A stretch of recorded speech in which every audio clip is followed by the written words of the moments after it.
Hi everyone, I've prepared a brief recording to help you prepare for your assignment 3, the Case B report.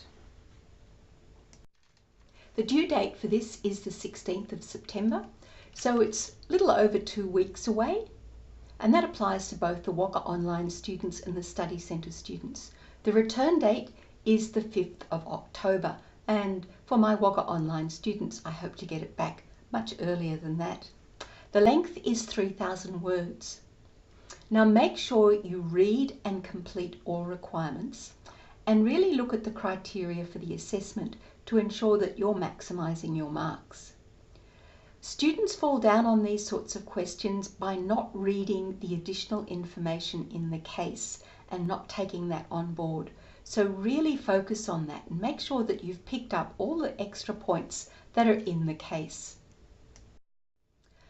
This is a report and you need to include all of the questions in the report format. So make sure you write a good report and do a good executive summary that actually picks up on your findings in the report. Question 1A is worth 8%, and what you need to do is to take the ratios that are in the question and consider those with respect to 4 accounts: accounts receivable, investments, property assets, and marketing expense.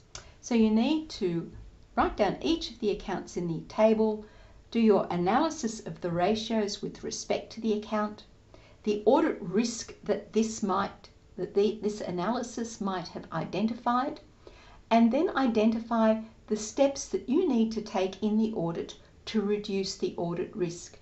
And remember, here we're focusing on audit risk and not business risk. You're looking at the steps that the auditor should take, not the steps that the business needs to take if there are business risks.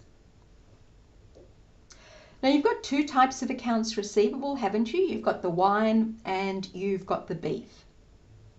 The investments are the surplus funds that the company has invested and that they're going to use to buy the additional property to grow the cool climate grapes to make their sparkling wine. The property assets are rural property assets, so don't confuse these with domestic property assets or commercial property assets. These are farm properties. So when you're making comments about the property market, remember it's the rural property market and not the domestic rural, but the farm rural. And then you've got the marketing expenses and think about how those what's happened to those marketing expenses in light of the markets that the business is operating in. So that's question 1A, worth 8% of your final mark. And this is the question that's worth the most in terms of this assignment. Now question 1B focuses on business risks.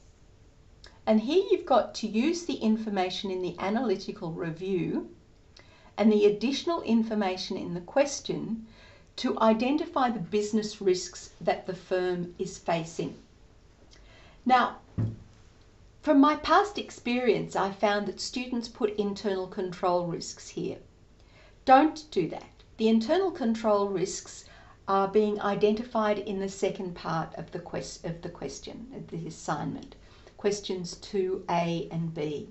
So here focus on business risks. And the business is facing significant business risks. So identify those. Right, now, question 2A, here we're looking at the controls that the organisation has. And this is worth 7% of your final mark.